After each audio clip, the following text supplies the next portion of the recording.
El Estado, aquel leviatán de Hobbes que surge del contrato social, ha sido la forma de organización humana desde tiempos muy lejanos, desde hace 500 años aproximadamente. Pero una pregunta ronda en las mentes de los juristas y politólogos actuales. Si el Estado nació bajo circunstancias específicas como la necesidad de asociación o la preservación de la existencia humana, ¿se puede prescindir de él? ¿Te imaginas cómo sería tu vida sin el Estado? Primero que nada, buenos días. Segundo, hay que distinguir dos conceptos, el fin del Estado y la crisis del Estado, que no son lo mismo.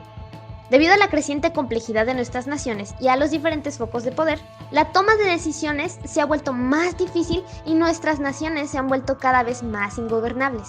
Por esto, la crisis del Estado se ha vuelto un tema relevante, imposible de seguir ignorando. Antes que nada, hay que recalcar que la crisis hace referencia a un tipo de Estado en específico y no al concepto de Estado en su totalidad. Por un lado, tenemos a los conservadores, quienes piensan que el Estado democrático entrará en crisis porque no logrará satisfacer las demandas de la sociedad civil. En cambio, los marxistas piensan que el Estado capitalista perderá el control sobre los grupos en competencia. La eterna batalla entre burgueses y proletarios llegará a su fin.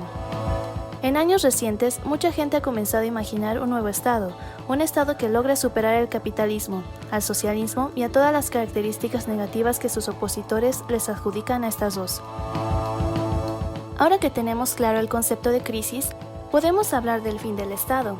Para explicarlo, debemos conocer dos vertientes. En la primera están quienes piensan que el poder es algo positivo, y en la otra, los que afirman que el poder es algo negativo.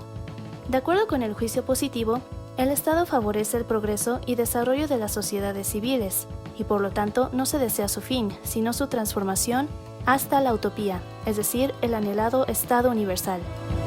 Entre los grandes defensores de esta opinión, encontramos a Aristóteles, quien afirmaba que la polis existía para hacer posible una vida feliz.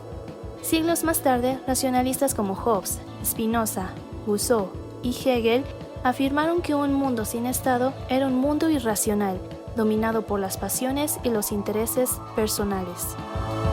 En resumen, el juicio positivo aborrece la idea de la desaparición del Estado, la cual tiene dos formas: el Estado ferino de Lucrecio Abico, una condición de Estado salvaje similar a los pueblos primitivos, y el Estado de anarquía de Hobbes, una guerra de todos contra todos. La primera se entenderá como una fase superable del desarrollo humano, mientras que la segunda será una situación recurrente en tiempos de guerras civiles. Las discusiones de la óptima república, que consideran a los estados como imperfectos pero perfectibles, se relacionan con el juicio positivo, porque coinciden en que el Estado no debe destruirse, sino llevarse a la plena realización de su esencia. De acuerdo con esta corriente de pensamiento, son posibles las repúblicas utópicas, que desembocan en un ordenamiento completamente racional, regulado y superestatalizado. Ahora pasemos a hablar de las dos concepciones negativas del Estado: Estado como mal necesario y Estado como mal no necesario. La concepción del Estado como mal necesario tiene sus bases en una concepción pesimista de la naturaleza humana y en la idea de que es mejor el Estado que la anarquía. Según el pensamiento cristiano primitivo, el Estado es un mal necesario como remedio al pecado, porque la masa, al ser malvada, debe ser controlada por el poder de príncipes y reyes, ya que, como afirma uno de sus pensadores, Isidoro de Sevilla, Dios separó las formas de vida de los hombres, haciendo a algunos siervos y a otros señores, para que la posibilidad de actuar mal de los primeros fuese reprimida por el poder de los dominadores.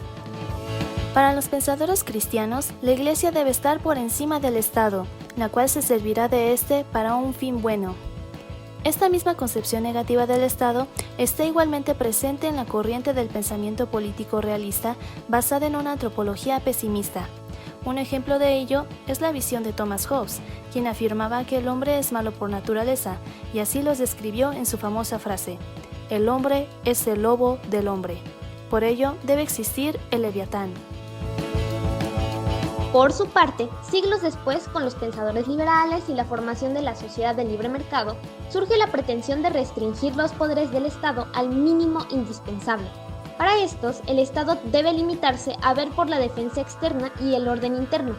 Como ejemplo de este pensamiento liberal, tenemos a Adam Smith, quien señala que el Estado debe de mantenerse como observador del flujo del mercado, pues éste tiene la capacidad de regularse a sí mismo mediante las fuerzas de la oferta y la demanda. El estado mínimo también lo adaptarán otros autores, pero con características diferentes, como Thomas Paine, Wilhelm von Humboldt, Benjamin Constant, John Stuart Mill y Herbert Spencer, entre otros. La idea de que el Estado debe gobernar lo menos posible surge allí donde la sociedad burguesa se expande y triunfa. No obstante, el Estado mínimo no es lo mismo que una sociedad sin Estado. De ahí que la teoría del Estado mínimo se distinga de los postulados anarquistas. Ahora bien, ¿y qué ocurriría si el Estado fuera un mal no necesario? En la búsqueda a una respuesta a esta cuestión, han surgido las teorías del fin del Estado. Todas ellas concuerdan en que el Estado se considera un detentador, el cual posee el monopolio de la fuerza. Siendo la única potencia en un territorio determinado, tiene los medios y facilidades para ejercer coerción hacia la población de ese territorio. De esta forma, el fin del Estado significa el nacimiento de una sociedad que pueda prosperar y sobrevivir sin un aparato coercitivo. La idea de una sociedad sin Estado es una concepción universalista. La teoría más popular que sostiene que una sociedad sin Estado pueda llevarse a la práctica es la marxista o más bien engelsiana.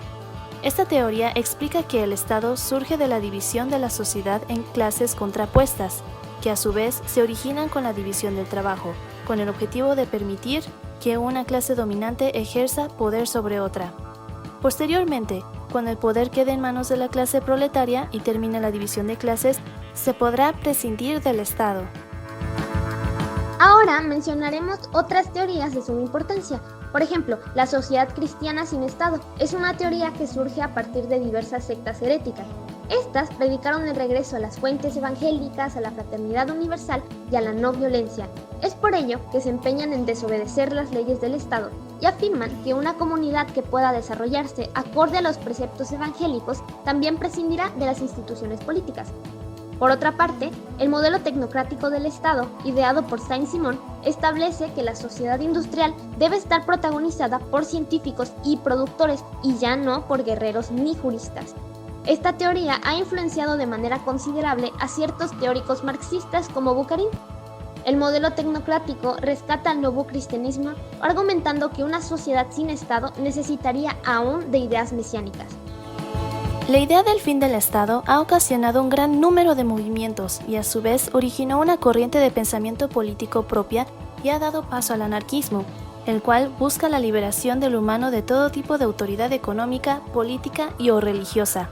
Para ellos, el Estado es la herramienta que ha justificado la opresión de un humano sobre otro.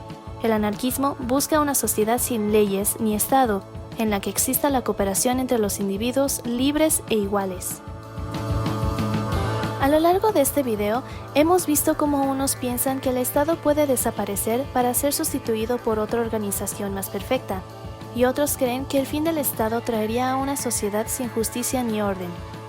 Al reflexionar sobre esta situación, llegamos a la conclusión de que la vida sin Estado puede acarrear varios problemas, como el descontrol de los conflictos internos o externos, el estado de todos contra todos o simplemente una redirección del poder, porque siempre buscaremos a alguien que nos guíe al progreso.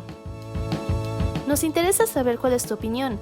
Déjala en los comentarios. Dinos si crees que el Estado debe conservarse o debería desaparecer y por qué.